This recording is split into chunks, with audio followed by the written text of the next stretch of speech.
Hallelujah.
पिकली हे वाचा विठ्ठल वचनी पंढरी भुवनी गर्जतसे नाचती गोपाळ गडियांचे थाट पंढरी वैकुंठ मेदिनी हे पिकली हे वाचा विठ्ठल वचनी पंढरी भुवनी गर्जतसे भगवान म्हणे धन्य ही जीवन पंढरी दर्शन घडलिया भगवान म्हणे धन्य ही जीवन पंढरी दर्शन घडलिया पिकली हे वाचा विठ्ठल वचनी पिकली हे वाचा विठ्ठल वचनी पंढरी भुवनी घडतसे विठोबार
अंगीकार करामा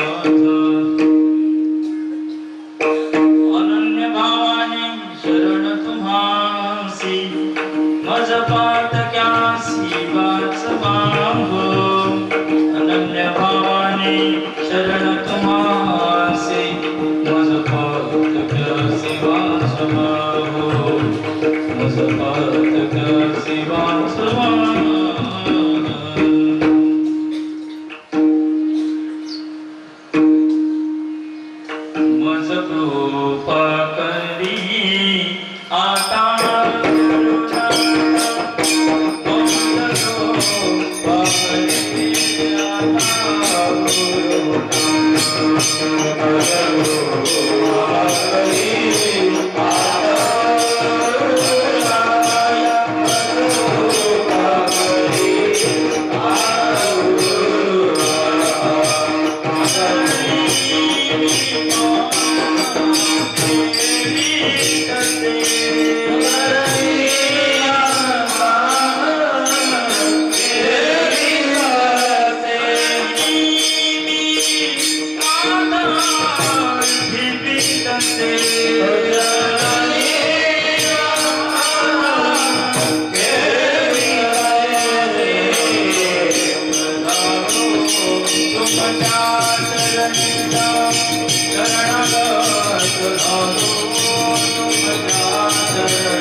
वीरशास्त्र संपन्न कृपाळू संत गुरुमाऊली ब्रह्मनिष्ठ संत श्री भगवान बाबा सिद्धांत आश्रम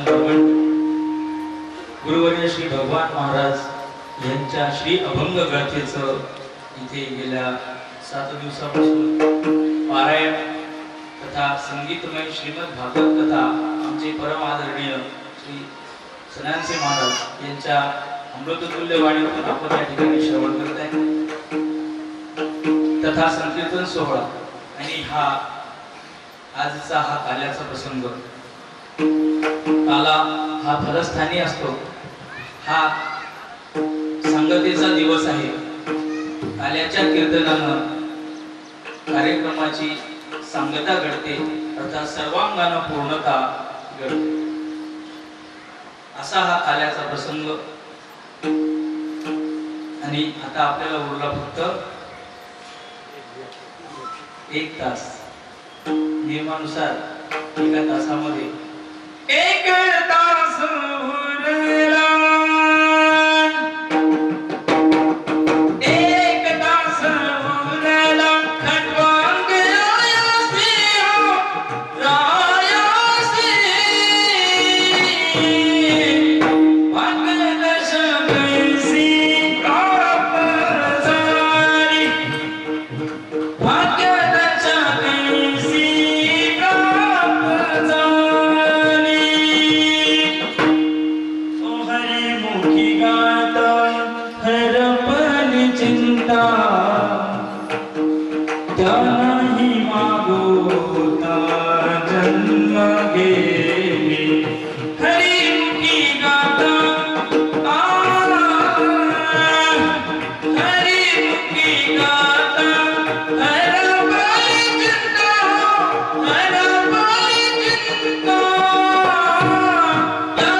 झाली या ज्ञानानं इथे माझं परम भाग्य आहे की गुरुवर्य बाबांचा या ठिकाणी माझ्यावर अनुग्रह झाला. इथे कीर्तनाकरता हा कार्याचा प्रसंग, ही सेवा माझ्या वाट्याला आली. वस्तुतः काला हा संतांनी करायचा असतो. काल्याचा अधिकार हा ब्रह्मनिष्ठ संतांचा आहे. तरी देखील बाबांच्या आज्ञेनुसार या ठिकाणी ही सेवा करण्याचा योग आहे.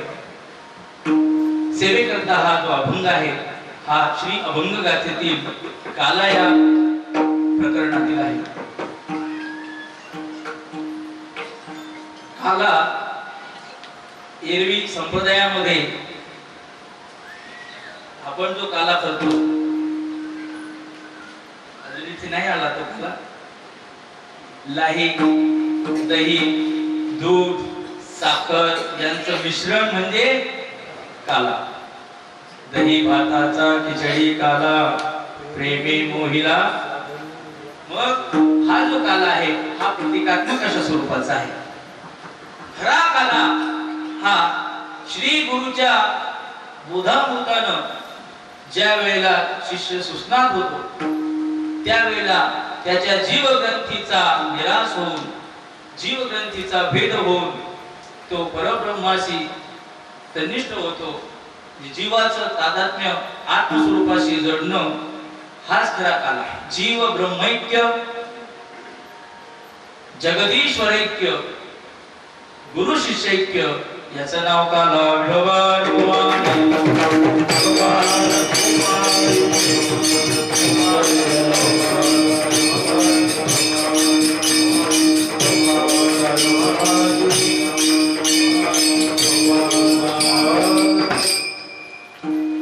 व्यवहारामध्ये सामान्यतः जीवाची बुद्धी ही अज्ञान परिप्लुत असल्या कारणानं जीवाला शिवाचं यथार्थ ज्ञान, आत्मस्वरूपाचं यथार्थ ज्ञान नसल्यामुळं, अज्ञान तादात्म्यपूर्णतेमुळं नाथ महाराज सांगतात की अविद्येचा संग केला आणि त्या अविद्येच्या योगानं हा जीवदशेला आला. ही जीवत्वाची कल्पना टाकून तो शिवस्वरूपी ज्या वेळेला विलीन होईल आणि त्याकरिता श्री गुरुमुखातून त्याला ब्रह्मज्ञान श्रवण करण्याची गरज आहे. गुरुप्रज्ञा प्रसादाने युक्त होऊन जो कोणी या ठिकाणी समरस होईल त्याच्याच जीवनामध्ये हा काला येतो. विठोबा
नाथ महाराज हे संत ज्ञानेश्वर महाराजांचेच अवतार. संत ज्ञानेश्वर महाराज हे व्यासांचा मागोवा घेतो, भाष्यकारा ते वाट पुसतो. सर्व शास्त्रकारांचं हेच मत आहे की अविद्या विशिष्ट चैतन्य जे आहे, अविद्येने युक्त जे आहे त्याला जीव आहे, त्याला जीव म्हणतात. आणि माया विशिष्ट चैतन्य ईश्वर हा शिव चैतन्य त्याला म्हणतात. मग अविद्येच्या योगानं ही जी जीवदशा आली, तर ही जीवत्वाची कल्पना टाकून देण्याकरिता श्री गुरु उपदेश करतात. श्री गुरुच्या उपदेशानं तत्वमसी, अयमात्मा ब्रह्म, प्रज्ञानम ब्रह्म अशी जी महावाक्य आहेत, या महावाक्याच्या उपदेशानं ब्रह्मज्ञान पूर्वक त्याच्या जीवनामध्ये हा काल्याचा प्रसंग, काला त्याला प्राप्त होतो. अर्थात जीव आणि शिव यांचा ऐक्य. अविद्या ही जीवाची उपाधी आहे, माया ही शिवाची उपाधी. दोन्हीकडे ह्या चैतन्य समान आहे, फक्त मध्ये जो पडदा आहे तो हा अविद्येचा आहे. म्हणून अविद्या टाकून द्यायची.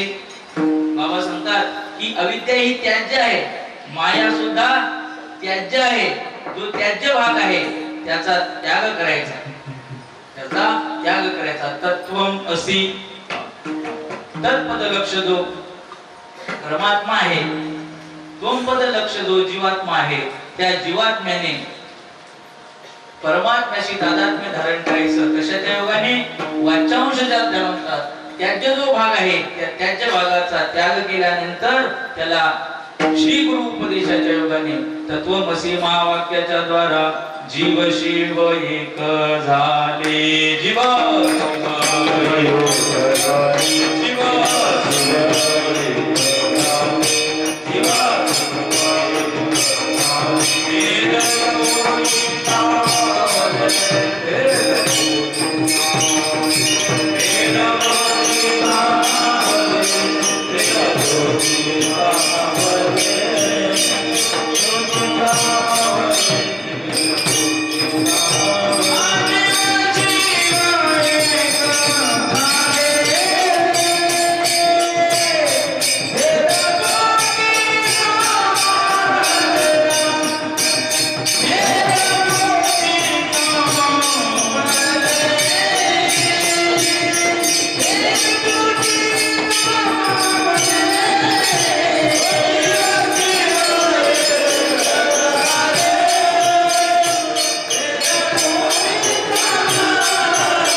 जीवाने शिवाशी ऐक्य धारण करायचं, निश्चय करायचा. आणि त्याकरता हा श्रावण महिन्यातला हा सप्ताह आहे. त्यातल्या त्यात श्रावण महिन्यातला सोमवारी सुरू झाला आणि सोमवारीच आज काय आहे? सोमवार आहे. आणि सोमवारच्या दिवशी बेलाचं झाड सत्तर कापते. काल 4 वाजता बसून 3 वाजता बसून बेलाच्या झाडाला असा थरकाप सुटतो की आता काही खरं नाही. जो आला तो त्या बेलाची पानं, जो आला तो बेल तोडतो. मला 108 पाहिजे, मला 108च्या जागेवर 150 आणतो की नाही? मग प्रत्येकानं त्या बेलाची 150 पानं तोडून आणली तर त्या झाडाला घाम फुटणार नाही. बेल असा घाबरतो आल्या गमावल्या आणि ह्या सगळं झाड उच्च करतात. झाडाचा जो बेल आहे त्या बेलाच्या पानाची जी आवड आहे ती माझ्या शिवशंकराला आहे. बाबा आताच बोलून गेले येता येता की 3 पानाचा जो बेल आहे, बेल किती पानाचा आहे? कशासाठी सांगतो? जीवाला शिवाशी तादात्म्य धारण करायचं, जीवाला शिवाच्या चरणी समरस व्हायचं. मग कसं व्हायचं ते इथे चाललं. जीव शिव एक झाले, जीव शिव ऐक्य याचंच नाव काला आहे. मग तो काला आपल्याला मिळवायचा आणि तो आपण श्री शिवाय नमस्तुभ्यं, ओम नमः शिवाय. 1 लोटा जल, 1 लोटा जल आणि पुढे केल्यामुळे सगळ्या सगळ्या अडचणी त्याने निवृत्त होतात असं आम्ही ऐकतो, असं आम्ही वागतो. पण बाबा म्हणतात की 3 पानाचा जो बेल आहे हा बेल भगवंताला आवडतो, पण ती 3 पानं कोणती आहेत हे मात्र आपण त्याचा विचार करत नाही. 3 पानं म्हणजे त्रिगुण. 3 पानं म्हणजे त्रिगुण. त्रिगुणात्मक संसार आहे. संसार कसा आहे? त्रिगुणात्मक आहे. 3 पानाचा बेल व्हायचा म्हणजे संसार देवाला व्हायचा. संसार म्हणजे आपल्या मनामध्ये जे 3 गुण बसलेले आहेत, सत्वगुण, रजोगुण, तमोगुण, हे 3ही गुण भगवंताला अर्पण करायचे. म्हणजे मग हा त्रिगुण असार, निर्गुण हे सार, सार सर विचार हरिपाठ. असार तो आहे, तो संसार आहे.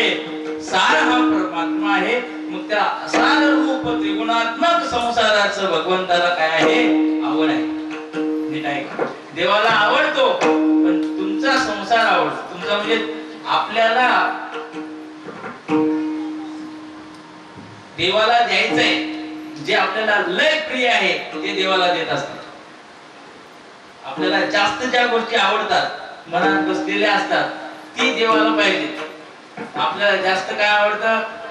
आपला संसार, आपलं घरदार, बायका, मुलं, आपलं शरीर, आपला पैसा, यातच जीव गुंतला आपला सगळ्यांचा. मग हा जो जीव गुंतलेला आहे,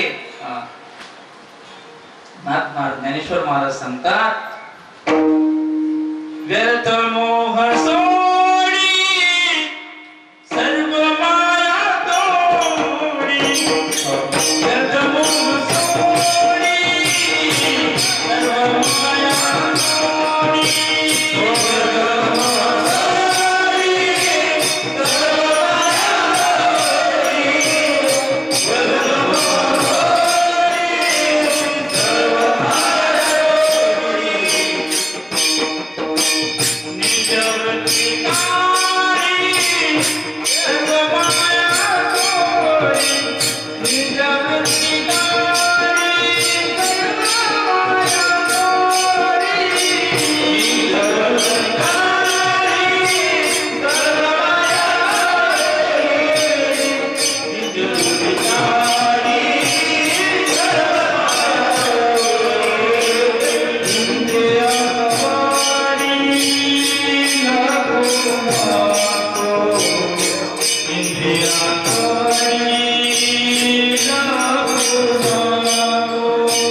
सर्व माया तोडी,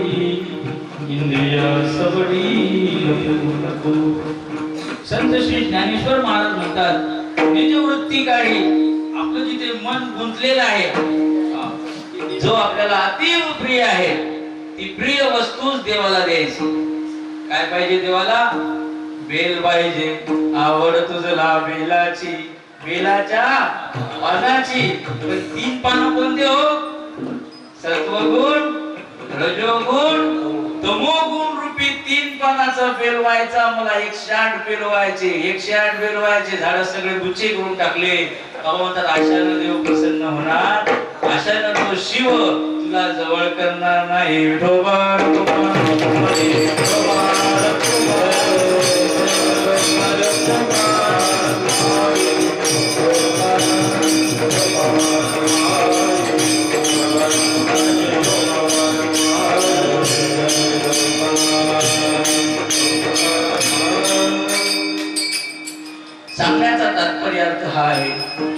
की जीवाच्या अंतःकरणामध्ये जी ठाण देऊन बसलेली अविद्या आहे, ती अविद्या निवृत्त करण्याकरता श्री गुरु उपदेश करतात. आणि श्री गुरुच्या उपदेशाने गुरु प्रज्ञा प्रसादाने संपन्न झालेले जे लोक आहेत, जे भाविक आहेत, पूर्व सुकृताचा पूर्ण अभ्यासाचा दास सद्गुरूचा तोची जाणे पूर्व सुकृताचा पूर्ण अभ्यास. ज्याने पूर्वजन्मामध्ये या जन्मामध्ये निष्काम कर्म केलं, निष्काम उपासना केली आणि तो परिशुद्ध झाला, शुद्ध अंतःकरणाचा झाला, निर्मळ झाला, सगळ्या मनातल्या द्वैत वासना ज्याने टाकून दिल्या आणि गुरुचरण पुरस्सर झाला, गुरुच्या चरणी नतमस्तक झाला, केवळ अज्ञान निवृत्त्यर्थ अविद्या निवृत्ती करता तो शास्त्र श्रवण करतो. श्री गुरुमुखाच्या गुरुमुखानं शास्त्र श्रवण करतो, पाठ ऐकतो आणि श्री गुरूंनी सांगितले तूची ब्रह्मायसे हे वचन धरून आहे. विश्वासी दृढ विश्वासानं निर्धारानं श्री गुरूंनी जे सांगितलं त्याचा तसा निश्चय करणे, जे नाही सांगितलं त्याचा वाद करणे, निराश करणे. आता हा आहे ज्याचा त्याचा प्रयत्न, हा आहे ज्याचा त्याचा प्रयत्न.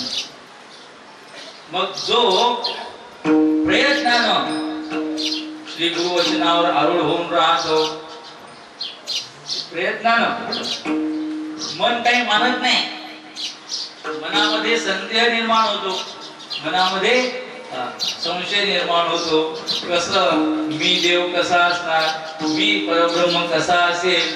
परंतु श्रद्धेच्या योगानं निष्ठेनं इदम इत्थम एव भवति, हे असंच आहे असं श्री गुरूंनी सांगितल्यानंतर तसा निश्चय करणे, काय अनात्म तादात्म्य टाकून देणे आणि परमात्म्याशी तन्निष्ठ होणे. अंतर्प्रतीती धर्माने जो परमात्म्याशी तन्निष्ठ झाला, मग तो वरवर दृष्ट्या प्रपंचात असेल तरी देखील तो परमात्म्याशी तन्निष्ठ असल्या कारणानं म्हणता जीव शिव एक झाले, भेद पोटी सामावले. आता हा परब्रह्माशी भगवंताशी ऐक्य होणं याचंच नाव या ठिकाणी काला असं सांगितलेलं आहे. आणि हा काला श्री गुरु आणि शिष्य काला करीती संत जन, काला करीती संत जन, सर्वे त्यांच्या नारायण, सर्वे त्यांच्या नारायण. काला करीती संत जन, काला करीती संत जन. संत हा काला करतात, देव काला करतात. नीट आहे. बाबा नेहमी सांगतात की देवानं आणि संतांनी काला करावा. नाही, हा अतिशय दुर्लभ अशा स्वरूपाचा जो काला आहे, हा काला आता हा भंग पंढरीचा आहे, हा जो अभंग आहे हा पंढरी क्षेत्रातला आहे. आणि हा प्रसंग सगळा पंढरपुरातला भगवंताच्या समोर, भगवंताच्या दरबारामध्ये भक्त कशा प्रकारे या आत्मबोधाने युक्त होऊन त्या ठिकाणी नाचतात, अशा अर्थाचा हा अभंग आहे. असा जो हा काला आहे, हा काला इतर कुठेही नाही, कुठेही नाही. वैकुंठी तो आहे वैकुंठी तो वैकुंठी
देखील नाही.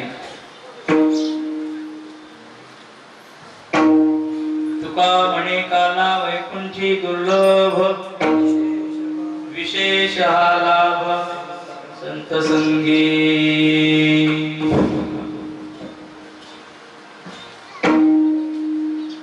मग हा दुर्लभ असणारा जो काला आहे, संतांच्या सानिध्यामध्ये, श्री गुरूंच्या एकांतामध्ये देव हा आपल्या मुक्त हस्तानं भक्त भाविकांना हा काला त्या ठिकाणी वाटतो.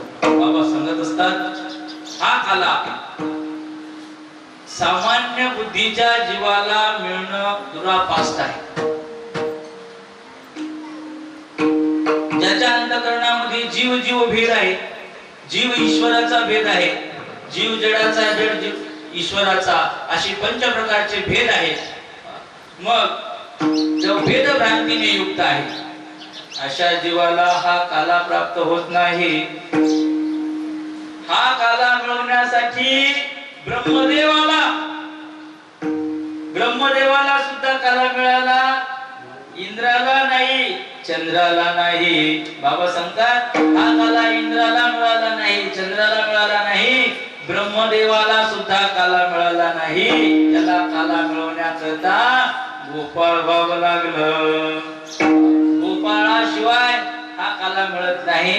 हा काला देव देतो, भाविकाला देतो. हा काला देव देतो, भक्ताला देतो. जो शुद्ध अंतःकरणाचा झाला त्याला हा काला मिळतो. भाविकाचे पोटी काल्याचा प्रसाद, भाविकाच्या पोटी काल्याचा प्रसाद,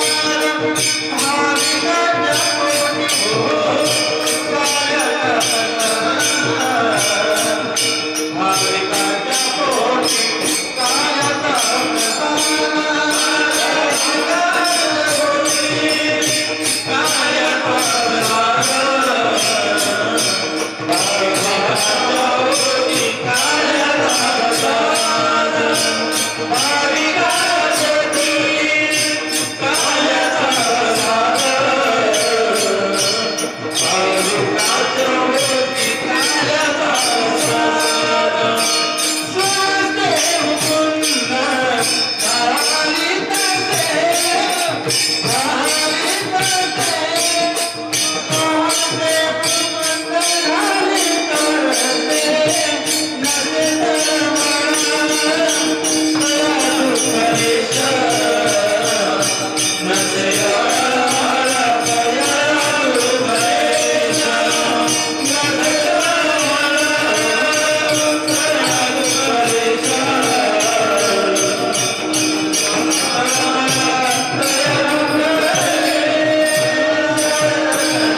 भावनेने युक्त आहे. आपली भावना चढढळ पावते, आपली भावना पक्की नाही. मग पक्की भावना असली त्याला भाविक म्हणतात. आपण जो लय देव करतो त्याला भाविक म्हणतो. त्याला गंध लावला, गळ्यात माळ घातली, त्याला साधुबुवा म्हणतात लोक व्यवहारामध्ये. अरे महाराज, ज्याच्या गळ्यात माळ आहे त्याला महाराज म्हणतील, साधुबुवा म्हणतील. लय देव करतो त्याला काय म्हणतात, भाविक म्हणतात. बाबा म्हणतात तो भाविक नाही. काय भजन करतो, भजन आहे. कीर्तन करतो, कीर्तन आहे. भाविक त्याला म्हणतात की ज्याची भावना कधीच बदलत नाही. सोनार अलंकार बनवण्याकरिता सोन्याचं पाणी करतो. मग ते सोनं द्रवित झालं, द्रवावस्थेला आलं. मूषा सिक्तम यथा ताम्रम, तांब्याचा रस मुशीमध्ये टाकतो. मग त्याची बनवली बुद्धी, अंगठी बनवली, तांब्या बनवला, तांब्याचा. सोन्याचा असेल अंगठी बनवली. मग सोनारानं सोनं तापवून ते मुशीमध्ये टाकल्यानंतर जोपर्यंत त्याला द्रवावस्था आहे तोपर्यंत कशा आकाराची कुठल्या डिझाईनची कशी आमटी बनवायची हे आधी ठरवताय. एकदा तो तप्त रस मुशीमध्ये टाकला आणि टाकल्यानंतर तो घनावस्थेला आला की मग त्याच्यात बदल घडत कशानच बदल घडत नाही. त्याला म्हणतात पक्का संस्कार जो आहे संस्कार वासना भाव भावना शब्द भाग सौ. भक्तिरसायन ग्रंथामध्ये सांगतात की काम क्रोध भय स्नेह हर्ष शोक दया दया कामाच्या योगानं क्रोधाच्या योगानं हर्षाच्या योगानं चित्त द्रवित होते. कितीही माणूस कंठवृत्तीचा असो कितीही आत्मसारम हृदयम पाचन हृदय असेल पण त्याचंही मन कशाने तरी द्रवित होते एखाद्या वेळेस. मग द्रवित झालेल्या अंतःकरणामध्ये जो संस्कार होतो भगवत संस्कार त्याचं नाव आहे भावना. ती कशानच बदलत नाही. बाबा उदाहरण सांगतात की मावल्यांच्या हातामध्ये हिरव्या बांगड्या असतात कोणाच्या केशरी असतात. मग ती बांगडी असते लाखेची बांगडी. मग लाख हा एक धातू आहे. धातू म्हणजे पदार्थ आहे. ती लाख सुद्धा सोन्यासारखी तापवली जाते आणि तापवल्यानंतर हिरव्या रंगाची केशरी रंगाची पिवळ्या रंगाची कुठल्या रंगाची बांगडी बनवायची ही आधी जोपर्यंत ते द्रवित आहे द्रवावस्थेत आहे ती द्रव पदार्थ लाखेचा तोपर्यंत ठरवता येते. एकदा का त्यांनी त्यात रंग टाकला लाल रंगाची बांगडी बनवली मला हिरवी पाहिजे होती आता त्याला इलाज नाही आता दुसरा रस बनवून मग हिरवी बनवू तोपर्यंत नाही. मग जसा संस्कार त्याला झाला तो संस्कार कशानच बदलत नाही. मोडून काढली खेचून काढली तरी तिचा रंग बदलत नाही. त्याचं नाव आहे पक्की भावना. अशा प्रकारची जी भावना आहे भगवंताच्या चरित्राचं श्रवण केल्यानंतर चित्त द्रवित व्हावं आणि द्रवित झालेल्या चित्तामध्ये द्रवीभूत झालेल्या चित्तामध्ये भगवत संस्कार विनिक्षिप्त व्हावा. मग चित्ताला जो आकार मिळतो त्याचं नाव आहे भावना. त्याचं तो भावनेने जो युक्त त्याचं नाव भावी आणि त्याला हा कार्याचा प्रसाद प्राप्त होतो.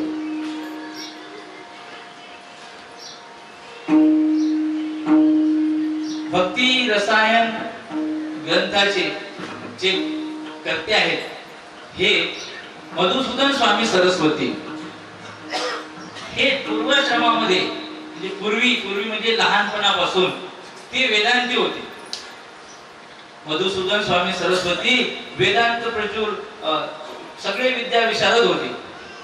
त्यांना एवढी विद्या येत होती बाबा सांगत असतात की मधुसूदन स्वामी सरस्वती जवळ किती विद्या आहे. वेदांताचं सगळं ज्ञान त्यांच्याकडे होतं. मग एवढं सारं वेदांताचं ज्ञान त्यांच्याकडे होतं त्याचं माप मधुसूदन सरस्वत्याम पारम वेत्ती सरस्वतीही.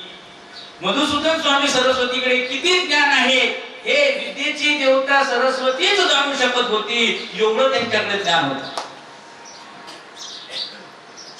सरस्वतीं पारम वेत्ती मधुसूदन सरस्वती. किंबहुना बाबा म्हणतात की सरस्वती जवळ किती ज्ञान आहे हे मधुसूदन स्वामी सरस्वती जाणू शकत होते. एवढी विद्या त्यांच्याकडे होती आणि ते असे समाधी अवस्थेमध्ये असे बसून राहायचे. पण त्यांच्या चित्ताला कुठेतरी कृपृपती समाधान नव्हतं.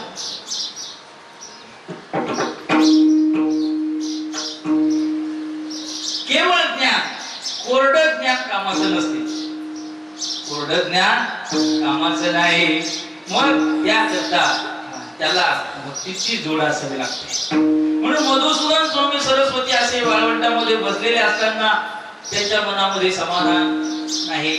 समाधान म्हणजे कुठेतरी एक उडेपणा वाटत होता. कारण सांगितलं ना कोरडं ज्ञान. मग कोरडं म्हणजे केवळ ब्रह्मज्ञानाच्या योगानं ते ज्ञानामृते उत्कृष्ट असे होते. परंतु भगवंताला या कलियुगामध्ये भक्तीचा प्रसार प्रचार करायचा होता. म्हणून का म्हणा भगवंतांनी बालरूप धारण केलं. भगवंतांनी श्रीकृष्णाचं बालरूप धारण केलं आणि मधुसूदन स्वामी असे बसलेले असताना त्यांच्या समोरून गेले. ते असे उदास बसलेले होते आणि तो भगवान कृष्ण छोट्याशा बालरूपामध्ये आपल्या डोक्यावरती मोराचा पंख आहे, हातामध्ये बासरी आहे, कपडेला पितांबर आहे, अशा प्रकारचं ते मनोहर रूप त्या मधुसूदन सरस्वती स्वामींनी पाहिलं. आणि पाहिल्यानंतर देखताची वेध लावी वैसे जीवी जडोनी. वेड लागलं, वेड कोण आहे, काय आहे, तत्व कुठलं आहे म्हणून मधुसूदन स्वामी सरस्वती त्यावर धावत धावत मागे चालले. तो गोपाल कृष्ण पुढे पुढे पळतो, पुढे पुढे पळतो, पुढे पुढे पळतो, पुढे पुढे पळतो, पळत आहे, पळत आहे, पळत आहे आणि मध्येच गुप्त होतो, मध्येच गुप्त होतो, लुप्त होतो. हे धावतात धावतात धावून धावून थकले, कधी कधी तर खाली पाय पडले सुद्धा. पण आता इकडे गेला, इकडे गेला, इकडे गेला असं मागे जात जात जात जात जात जात गेले. आणि जेव्हा एक मंदिर आणि त्या मंदिरामध्ये हे भगवंताचं बाल रूप गेलं आणि त्या मूर्तीमध्ये समाविष्ट झालं. इथे छोटासा बालक आला होता, यांनी स्वतःच पाहिला, आला आणि त्या मूर्तीमध्ये समाविष्ट झाला. काय पहिल्यांदा ज्या मूर्तीला अभिषेक करायचा तर ज्यांना जिव्हार येत होतं तेच मधुसूदन स्वामी सरस्वती ते भगवंताचं बालरूप त्या मूर्तीमध्ये समाविष्ट झालं हे पाहिलं. त्या मूर्तीच्या रूपानं त्यांना वेड लावलं आणि त्या वेडाचा परिणाम असा झाला की त्यांच्या अंतःकरणामध्ये त्या भगवान श्रीकृष्णाविषयी अतीव भक्ती अपार प्रेमा निर्माण झाला.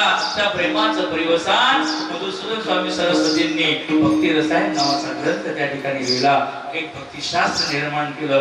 सांगायचा अर्थ हा आहे की मधुसूदन स्वामी सरस्वती हे ज्ञान प्रधान होते, ज्ञानयोगी होते, पण त्यांच्याही अंतःकरणामध्ये भगवंताच्या रूप दर्शनाच्या योगानं त्यांचं चित्त द्रवित व्हावं आणि द्रवीभूत झालेल्या चित्तामध्ये भगवत संस्कार निक्षिप्त झाला आणि त्यांच्या अंतःकरणामध्ये भक्तिभाव निर्माण झाला. आणि भक्तिभावाच्या योगानं काय झालं, भक्तिभावाच्या योगानं त्यांच्या अंतःकरणामध्ये हा भावना निर्माण झाली. भक्तिभावाचे घातले जीवन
भक्तिभावाचं परिवसान भक्तीमध्ये झालं आणि अंतःकरणामध्ये ज्या ग्रंथी आहेत त्या ग्रंथी तुटून गेल्या आणि शुद्ध अंतःकरणाचे झाले. शुद्ध अंतःकरणाचे होऊन त्या जीवाचं शिवाशी तादात्म्य जडलं, जीवाचं परब्रह्म स्वरूपाशी तन्निष्ठता निर्माण झाली. जीवानं शिवाला त्या ठिकाणी समर्पण केलं. आणि हे जे समर्पण आहे, हे जे समर्पण आहे, ही जी भक्ती आहे, हीच याचंच नाव या ठिकाणी भगवंताशी समरस होण्याची जी युक्ती आहे. भक्तीच्या योगाने भगवंताशी त्या ठिकाणी तन्निष्ठता निर्माण झाली की मग जीव शिव यांचं ऐक्य घडते, यांचं ऐक्य घडते. एक होण्याकरता जे सोल्युशन आहे ते काय आहे? दोघांना सांगण्याचं जे सोल्युशन असतं पाईप आपण जिंकतो काय आहे? भक्ती आहे. नीट आहे. भक्तीच्याच योगानं भगवंताशी तादात्म्य संपादन करता येतं आणि ती भक्ती श्री गुरुच्या उपदेशाच्या योगाने झाली. यया ज्ञान भक्ती सहज भक्तू एकवटला मज. श्री ज्ञानेश्वर महाराज म्हणतात ज्ञान लक्षणात्मक भक्तीच्या योगानं भक्त माझ्याशी तन्निष्ठ होतो. आणि अशा प्रकारचं ऐक्य निर्माण झाल्यानंतर काय होतं? अभंगाच्या पहिल्याच्या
हे सर्व सायास केल्यानंतर माझं जीवन धन्य झालं. काला घेता धन्य झाले हे जीवन.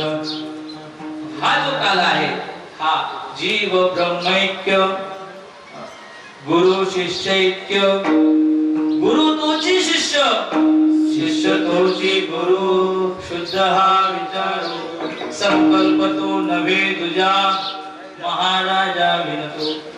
गुरु आणि शिष्य यांचं ऐक्य होणं, जगत ईश्वर ऐक्य. बरं का? जगत ईश्वर ऐक्य म्हणजे जगाचं आणि ईश्वराचं ऐक्य नाही. हा संपूर्ण जो हे संपूर्ण जे जग आहे, विश्व आहे, हे विश्व मतो नान्य किंचिदत्रास्ति विश्व. माझ्याशिवाय या जगात काहीच नाही, मिसळणे. या जगामध्ये समरस्वनी विश्वरूपी माझा भरला पांडुरंग, तयाचे मी चांग दास्य करी.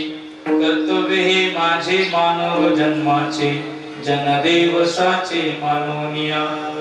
विश्व विश्वनाथ स्वरूप आहे. माझ्या विन भिन्न कोणी नाही तुझे, शत्रु मित्र राजे भगवान म्हणे माझाची विस्तार, शत्रु मित्र इतर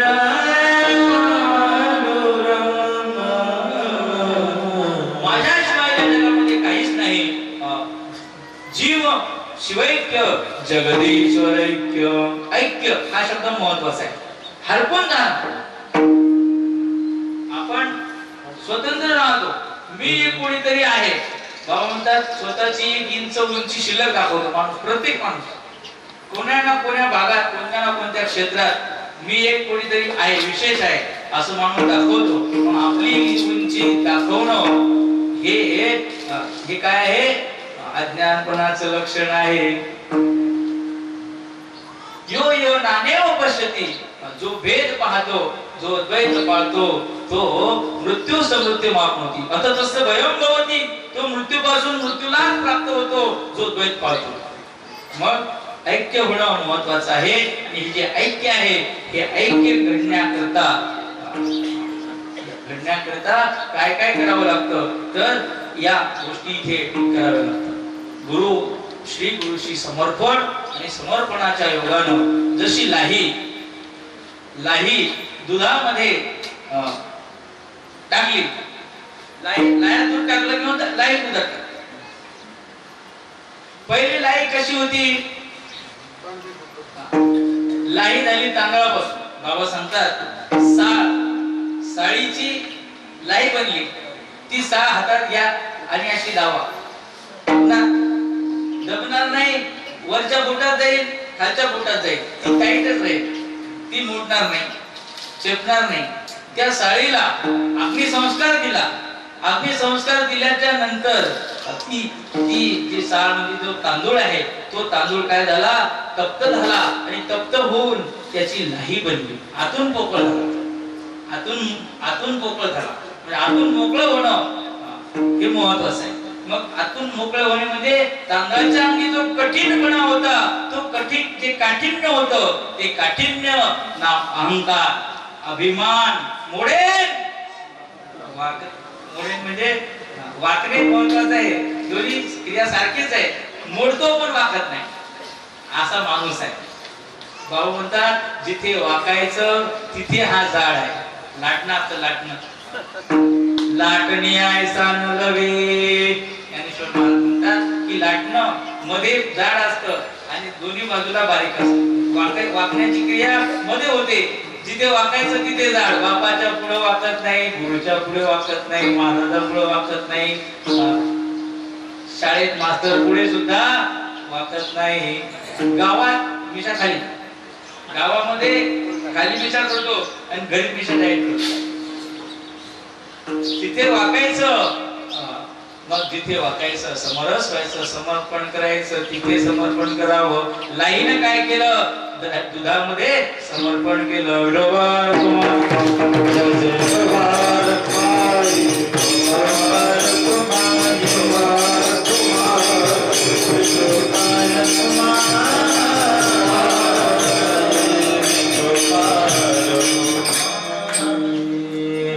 आता लाही आतून पोकळ झाली.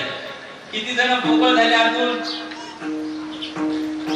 आतून कोणीच मोकळं झालं?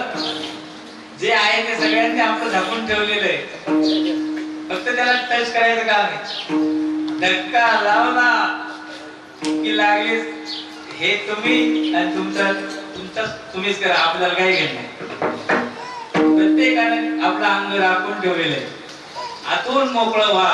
बाबा म्हणतात की लाई आतून पोकळ झाली. मग तेवढ्यावर झालं नाही.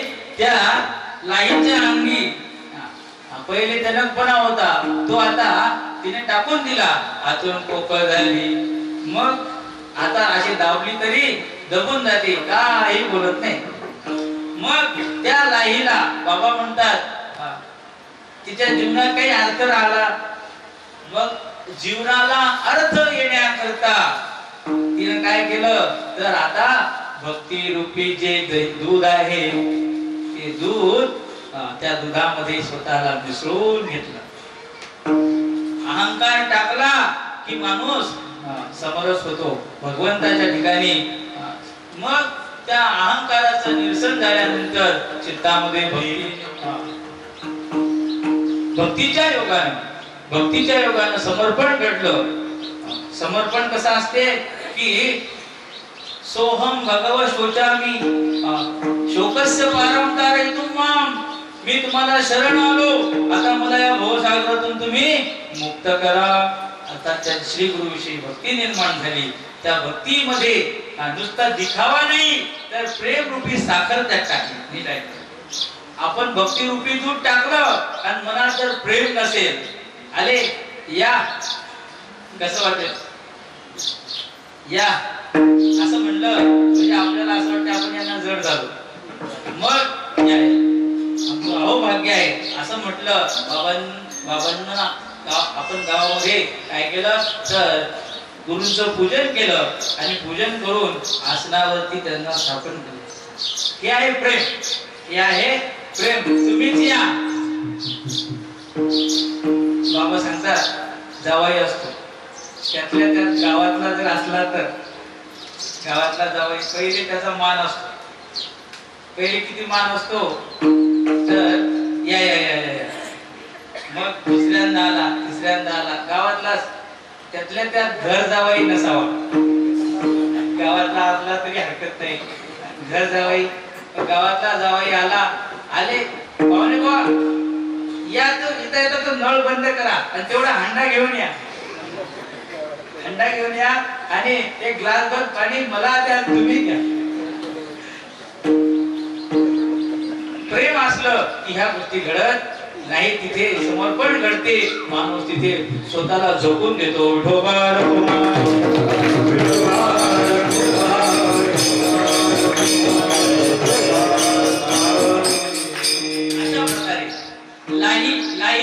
टणकपणा टाकून दिला आणि टणकपणा टाकून दिल्यानंतर भक्ती रूपी दूध आणि प्रेम रूपी साखर त्यामध्ये मिसळली. आता ती लाही राहिली नाही. आता ती लाही सर्वांगाने गोड झाली. सर्वांगाने गोड झाली. आता दूध शोधता येत नाही, साखर शोधता येत नाही, तांदूळ शोधता येत नाही. त्यातला तांदूळ वेगळा करायचा करता येत नाही, साखर वेगळी काढायची काढता येत नाही, त्यातलं दूध वेगळं करायचं करता येत नाही. लाहीनं दुधाशी समर्पण केलं. अभंग गाथेमध्ये बाबांनी या अभंगाच्या खाली हा अभंग लिहिलेला आहे. हरपली लाही दया दुधाची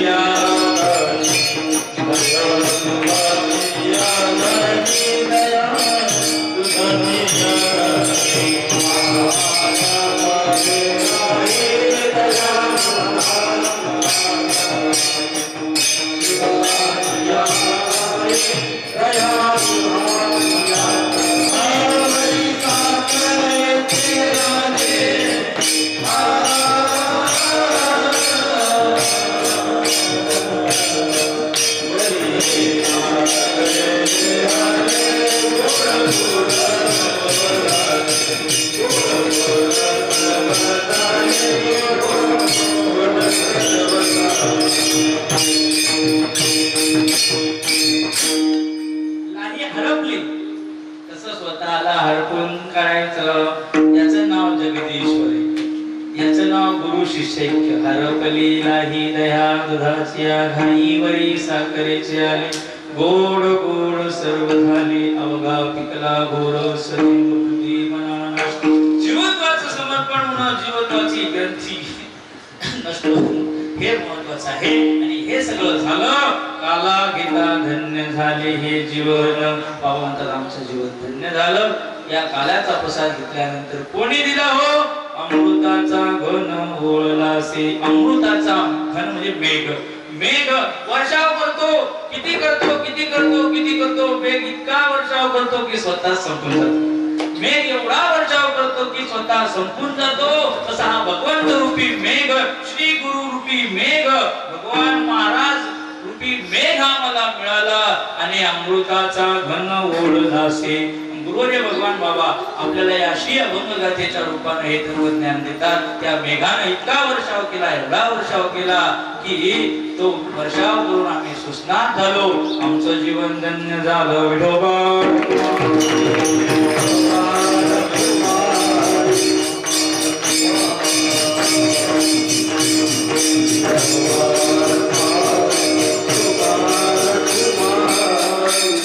असा हा जो काला आहे, हा काला हा काला वैकुंठामध्ये दुर्लभ. वैकुंठी तो ऐसे नाही कबळ काय कालाचे. वैकुंठी तो ऐसे नाही. एकदा काय झालं, चरित्र ते उच्चारावे. देवी केले गोकुळे. गोकुळाचं चरित्र सांगत असतात. या गोकुळाच्या चरित्रामध्ये सगळा चरित्र भाग भागवतामध्ये आपण ऐकला. त्यामुळे मला असं झालं आता काय सांगू. तर एकदा सगळे गोपाळ भगवंताला म्हणले, का रे कृष्णा, तुझं वैकुंठ लय भारी म्हणतात. तू वैकुंठनाथ आहेस, वैकुंठ नायक आहेस. मग आम्हाला दाखव ना तुझा देश, तुझं राज्य, तू वैकुंठाचा अधिपती आहेस. चला. मग सगळ्या गोपाळांना भगवंतानं काय केलं म्हणे, आता असं करा, डोळे बंद करा. सगळ्यांनी डोळे बंद केले. डोळे बंद केले. उघडा. डोळे उघडले तर आले वैकुंठात सगळेजण. वैकुंठामध्ये आले, पाहतात तो सगळा लख प्रकाश, इकडे तिकडे ओंकाराचा त्या ठिकाणी नाद आहे. ओम नमो भगवते वासुदेवाय. असा दीर्घ मधुर अशा प्रकारचा त्या ठिकाणी नाद गुंजारव करत आहे. आणि त्या सगळ्या त्या वातावरणामध्ये हे वावरले. काही सुचायना, कारण भूक लागली. मग भूक लागली तर मागतात कोणाला? तिथे तिथली भाषा यांना कळे, यांना बोलता येईना, आणि यांची भाषा त्यांना कळेना, बरं का. मग तहानेनं व्याकुळ झाले, भुकेनं व्याकुळ झाले. पाहतात तर काहीच पत्ता लागायला. इथे नेमकं कसं घ्यायचं न विचारता येत नाही. मागून मागितलं तर मागतो काय, काय मागत आहे हे देणाराला कळेना.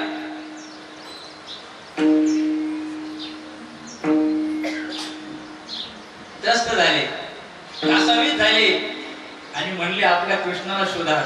ते वैकुंठात गेले पण कृष्ण दिसत नव्हता त्यांना. म्हणजे आता तो त्याने आपल्याला आणलं, त्याला शोधा म्हटले. मग शोधता शोधता शोधता शोधता शोधता शोधता एका उंच शेषावरती शयन करत असलेला, आसनावर बसलेला तो नारायण त्याला अरे अरे अरे हा हा हा आपला कृष्ण. काय म्हणले? हा इथे बसला. अरे आलात काय? या या या. कृष्णाने सगळ्यांना बोलावलं. काय झालं? अरे म्हणे कृष्णा काही करणे म्हणे या वैकुंठामध्ये, चला म्हणे घरी. का? इथे भूक लागली, तहान लागली, काय बोलायचा मागायचा काही पत्ता नाही म्हणे इथे सगळं. मग कृष्णाला त्यांनी त्या जो वरती बसलेला होता त्याला विनंती केली की या वैकुंठामध्ये आम्हाला त्या ठिकाणी स्वारस्य नाही, आमची त्या ठिकाणी मन लागत नाही. मग आम्हाला पहिले भूलोकावर घेऊन जा. वैकुंठित ऐसे नाही. जो आनंद होता, भूक लागली की भाकरी सोडायची, खायची, नदीमध्ये यमुनेमध्ये उडी मारायची, डाबडुबली खायची, कृष्णासोबत डाव घ्यायचा कृष्णाकडनं, दे माझा डाव, दे माझा डाव, सगळे ज्या लीला होत्या त्या केल्या. पण हे कुठं? भूलोकावर. वैकुंठात काय? वैकुंठित ऐसे नाही, कवळ काही काळाची. या ज्ञान भगवंतांनी ते म्हटले काही हरकत नाही, लावा डोळे. लावले डोळे.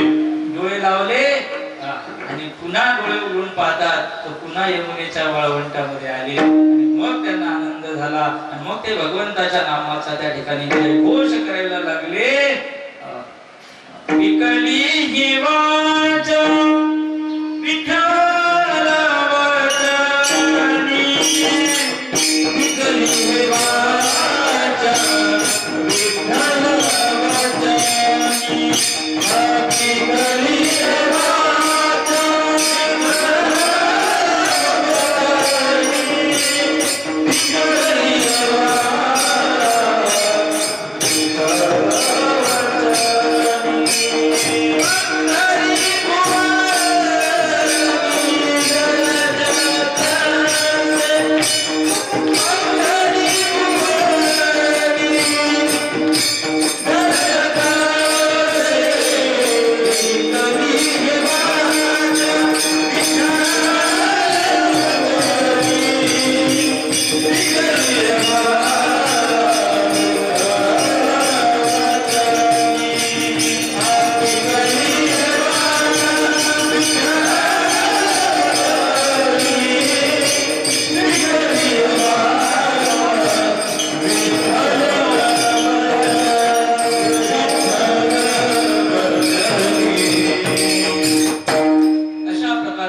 आणि या अभंगाची जोड बरोबर लागते. नाचते गोपाळ घडियांचे थाट पंढरी वैकुंठ मेदिनी.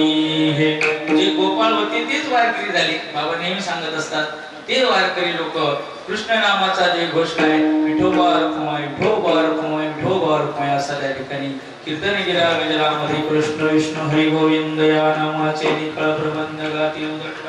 आणि हे नामाची नाही पापाचे ऐसे केले या भक्त भाविकांनी भगवान नामाचा जय घोष करून त्या ठिकाणी देवभान वर्जित होऊन पुढे जनास गाता ती उदंड नामाची प्रबंध आवडीने. भगवान म्हणे हेची सर्व सुख दासांचे सन्मुख उभे असे. पंढरी क्षेत्रामध्ये जो रंग परमात्मा उभा आहे तोच कृष्ण आहे. त्या कृष्णानं त्या ठिकाणी सगळ्यांना त्या ठिकाणी वेळ लावलं. त्या भगवान नामाचं प्रबंध गात गात गात देवभान वर्जित होऊन नाचती गोपाळ गडियांची थाट पंढरी वैकुंठ मेदिनी. ह्याचं भगवंताच्या या संकीर्तनामध्ये समरस झालेले ते भाविक आहेत, गोपाळ आहेत. त्या गोपाळांच्याच पदरी गोपाळांच्याच हातामध्ये हा आला. त्या ठिकाणी देव देतो नवे नवे. त्यांचं कुळ सुद्धा धन्य सांगितलेलं आहे. भगवान धन्य धन्य कुळ भगवान म्हणे धन्य धन्य कुळ. उभा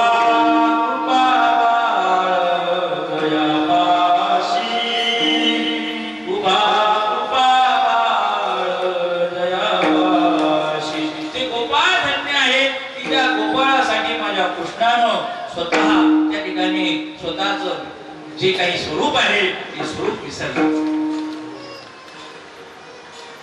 गोपाळासाठी गोपाळ होऊन राहिला. बाबा नेहमी सांगत असतात की गोपाळांना कधी ओळखू येऊ दिलं नाही की मी देव आहे. गवळणींना कधी ओळखू येऊ दिलं नाही की मी देव आहे. प्रत्येकीला वाटायचं अरे तू माझा मुलगा असता तर छान झालं असतं असं तिला वाटायचं. आणि हा तसंच तिला वाटून देत होता. प्रत्येकीला वाटायचं कृष्ण माझा, प्रत्येकीला वाटायचं कृष्ण माझा आहे.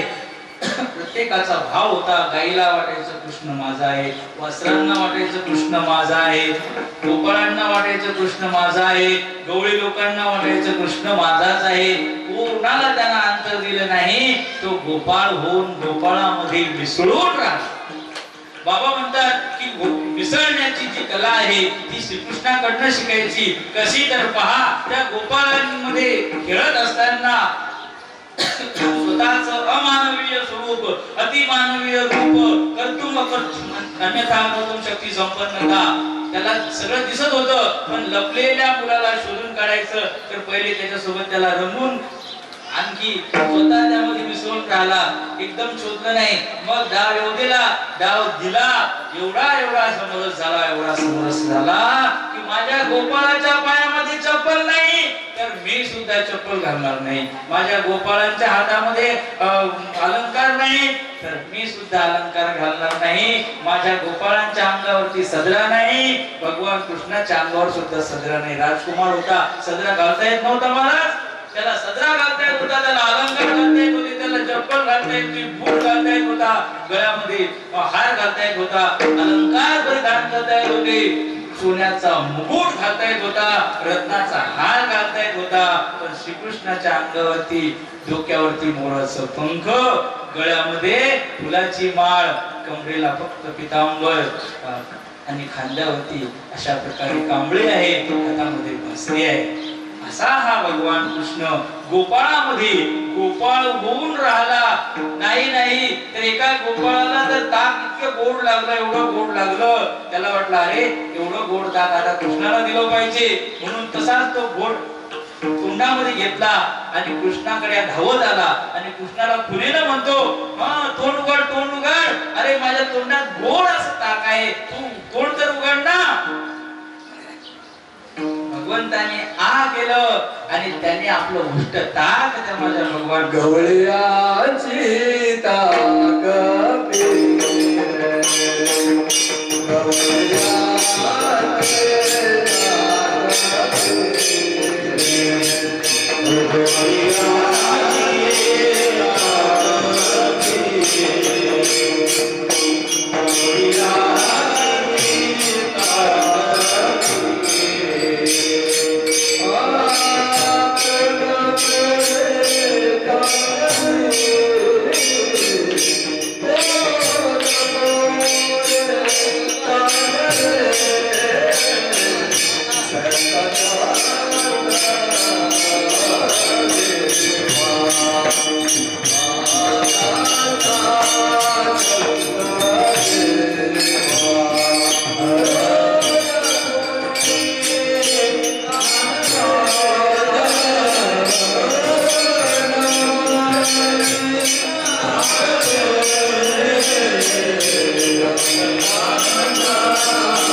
हे सुद्धा त्याला त्या ठिकाणी भान नव्हतं.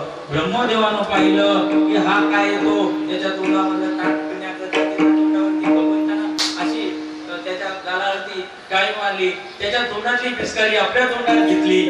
नाही नाही एवढं गोड ताक होतं की देव त्याचं तोंड चाटायला लागला. गोपाळाचं तोंड देव चाटतो आहे हे पाहून ब्रह्मदेवाला संदेह निर्माण झाला की हा अवतारी पुरुष कसा म्हणता येईल. आणि अवतार घेतला आणि हा या शिवड्या बिबड्या पोरामध्ये मिसळला. मग त्याची परीक्षा पाहायची म्हणून ब्रह्मदेवानं त्याला संदेह निर्माण झाला फक्त देवाविषयी की हा अवतारी भगवान कृष्ण हा अवतारी कसा असेल, हा परब्रह्म स्वरूप कसा असणार. आणि त्या ब्रह्मदेवाच्या मनामध्ये संदेह निर्माण झाल्यानंतर ब्रह्मदेवानं काय केलं, ते खेळत होते आणि खेळता खेळता यांच्या गाई चोरून गेल्या. गोपाळ म्हणले देवा आता लय झालं, जांभळ्या यायला लागल्या. अंधी वाढ कोळी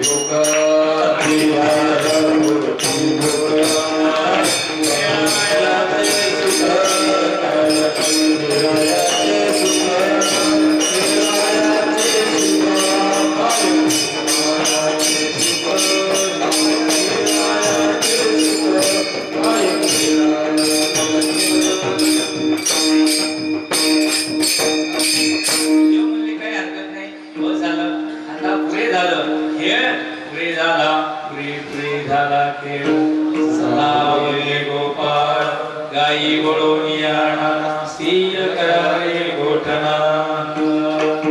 गाई शोधून आणा. तेव्हा कृष्ण म्हणले गड्या गोपाळ कृष्णा आम्ही आता थकलो, तुझी बासरी वाजव. बासरीच्या आवाजाने सगळे गाई येतात पण गाई काही येईच ना. गाई येत नाही ते पाहिल्यानंतर कृष्णाने डोळे लावून पाहिलं तर डोळे अंतर्ज्ञानानं पाहिल्यानंतर समजलं ब्रह्म्या गाई चोरून नेल्या, माझी परीक्षा पाहतो. म्हणून ब्रह्मदेवाच्या ती हे आहे ती त्याच्या लक्षात आली. लक्षात आल्यानंतर ब्रह्मदेवाच्या त्या कारस्थान त्याने पाहिलं आणि पाहून काय म्हटला, बर श्रीकृष्णाने काय केलं तर गोपाळाकडे येतो. गाई शोधायला गेला तर गोपाळ सुद्धा नेले. गोपाळ नेले, गाई नेल्या. मग देव त्याच्याकडे गेला नाही की दे रे बाबा माझ्या गाई. मग काय केलं स्वतःच भगवंतानं गाईचं रूप स्वतः धारण केलं, वासरांचं रूप स्वतः धारण केलं, गोपाळाचं रूप सुद्धा स्वतः धारण. भगवंताच्या संकल्पानेच जशा गाई होत्या, जसे गोपाळ होते, जसे वासर होते तसेच्या तसे त्याला निर्माण. एक नाही, दोन नाही, 6 महिने कोणालाच बदला. इथले 6 महिने ब्रह्मदेवाच्या वरचा नुसतं एक क्षण म्हणजे इथले 6 महिने. त्या नेले आणले, एका मिनिटात आणले असतील. इथे इतका काळ गेला की हे वासर घरी गेले, इतके त्याच गाईला वासरू देणार. वासरे घरी होते, गाई रानात होत्या. घरच्या वासरानं त्या गाईलाच आई म्हणावं. एवढी त्यांनी एवढं ऐक्य भगवंताचं होतं की भगवंतानं त्या गाईचं वासरू तसंच रूप धारण केलं, तशीच गोपा धारण केले. सकाळी मला तू म्हटली होती मी संध्याकाळी तुला खीर करून देईल. पा हा जो गेला होता तो ब्रह्मदेवाने चोरून गेला, पण तो भगवंतानं तयार केला. त्याच्या मनातला संकल्प सुद्धा त्याच्या मनात तयार करून दिला की सकाळी मी आईनं आपल्याला असं म्हटलं होतं, तिला आठवण दिली. तू सकाळी म्हटली होती मला तुला खीर संध्याकाळी देईल, दे मला खीर. तो होता ब्रह्मदेवाजवळ, घरचाच आईला खीर मागतो. म्हणजे एवढं भगवंताचं सगळ्यांच्या अंतःकरणाशी तो इतका एकरूप झाला. आणि एवढं झाल्यानंतर ब्रह्मदेव म्हणतो की आता आपण एकदा कृष्णाकडे जाऊन पाहिलं पाहिजे. लोक मत असतील, त्याला मारत असतील, कुटत असतील, दे आमचा पोरग, दे आमची गाय. पाहतो तर इथे गायी तशाच, गोपाळ तसे सगळे खेळ मस्त आनंदामध्ये नाचती. गोपाळ गडियांचे थाट पंढरी वैकुंठ मेदिनी. काय प्रकार आहे. आपण तर गोपाळ चोरून नेले, इथे सुद्धा गोपाळ आहेत. स्वतःला चिमटा घेऊन पाहिला असं की आपण काय पाहतो, स्वप्न तर बघत नाही ना. भगवंतानं हा वरती जात नाही तोपर्यंत तिथल्या दारावरती जे द्वारपाळ होते त्या द्वारपाळाला सांगितलं नीट ध्यानात ठेवा. आणि काय लोक डुप्लिकेट झाले, कोणी पण दुसरं रूप धारण करून येतं आणि घरात प्रवेश करतं. मग आता कोणाला आत येऊ द्यायचं नाही. खरा ब्रह्मदेव गेला होता गायी पायाला, हा कृष्ण तिथे गेला आणि त्याच्या आसनावर जाऊन बसला. त्याच्या आसनावर जाऊन बसला आणि दारातल्या द्वारपाळाला सांगितलं कोणी जर आलं माझं रूप घेऊन तर आत येऊ देऊ नको बरं. आता खरा ब्रह्मदेव मागून आला आणि तो आत जायला लागला. ओ थांबा थांबा. आता याला आज आश्चर्य वाटलं की कधी न बोलणारे मला आज थांबा कसे काय म्हणाले. माझं घर आहे. हो सगळे असेच म्हणतात म्हणे. म्हणजे आमचे मालक आत बसलेले आहेत. लय लय विनंती केली ते काही आज जाऊ दे ना. म्हणून मग म्हणे तुमच्या मालकाला मला पाहू तर द्या. हा ब्रह्मदेव आज परवानगी मागण्याकरता गोपाळ गेले. गेल्यानंतर म्हणे काहो ते दारावरती तुम्ही म्हणल्याप्रमाणे एक डुप्लिकेट ब्रह्मदेव आला, येऊ दे म्हणे त्याला. आता कृष्ण काय म्हणलं ब्रह्मदेवाच्या रूपात येऊ दे म्हणे त्याला. याला आज जाऊ दिलं तो आज जाऊ पाहतो तर आज नाव कृष्ण गुप्त झाला. कृष्ण गुप्त झाला. ब्रह्मदेव नाही त्याला समजलं. त्याने गावात आणून घेतली म्हणे देवा चूक झाली, माझ्याच नोकराच्या हाताने माझा अपमान केला म्हणे.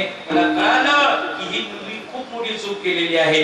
इथे सुद्धा गोपाळ तिथे सुद्धा गोपाळ. त्याची चूक लक्षात आली. सगळ्या गोपाळांना घेतलं, श्रीकृष्णाच्या चरणी सर्वांना अर्पण केलं, स्वतःचा माथा अर्पण केला आणि नतमस्तक झाला. नतमस्तक होऊन मग समर्पण केलं. तेव्हा पुढे भगवंताने सांगितलं की अरे ब्रह्मदेवा चूक तुझी नाही, हे मन जे आहे आपल्या अंतःकरणावर अहंकार आहे हा काही त्या ठिकाणी माणसाला मुळा बसू देत नाही. ब्रह्मदेवाने अहंकार तो सुद्धा काल्याचा अधिकारी त्या ठिकाणी झाला. अशा प्रकारचा जो काला आहे हा काला त्या ठिकाणी सगळ्या गोपाळांनी मग कृष्णाला विनंती केली कृष्णा अजून आम्ही थांबलो पण तुझ्यासाठी जेवलो नाही. मग काढा म्हणे शिदोऱ्या. सगळ्यांच्या शिदोऱ्या काढल्या आणि सगळ्यांच्या शिदोऱ्या काढल्यानंतर कोणाची कशी कोणाची कशी कोणाची कशी कोणाची कशी कोणाची आंबट कोणाची तिखट कोणाची चटणी भाकरी कोणाची नुसतंच पोळी पापडाची चटणी जे म्हणल्या. मग माझे आहे तैसे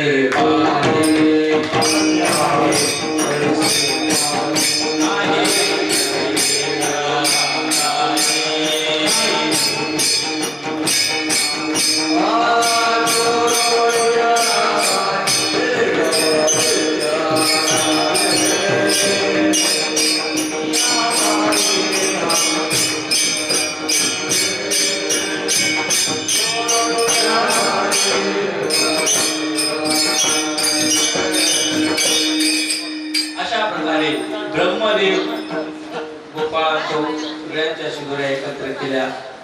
गोल मंडलाकार बसले. सगळ्यांना देव दिसायला लागले. सगळ्यांचा देव सन्मुख आहे असं पाहून देव म्हणतात माझे आहे तैसे पाहे नाही तरी घरात आहे. तिथे जे गोपाळ होते त्या तुकाराम महाराज सुद्धा बसलेले होते. ते म्हणले की देवा आता माझं घरी कोणी राहिलं नाही.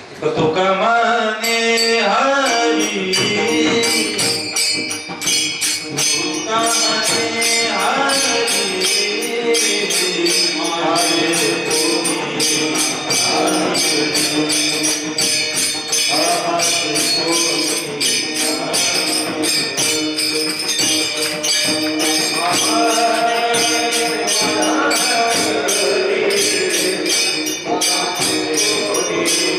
Ah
नका करू हरी मज पाया वेगळे अशा प्रकारचं समर्पण त्या ठिकाणी सर्व गोपाळ भगवंतापाशी विनंती करतात आणि मग भगवंत त्यांना कशा प्रकारे त्याला देतो ती या ठिकाणी पूजनीय पूजनीय बाबांच्या हस्ते आपल्याला या ठिकाणी काला प्राप्त होणार आहे. ज्ञानेश्वर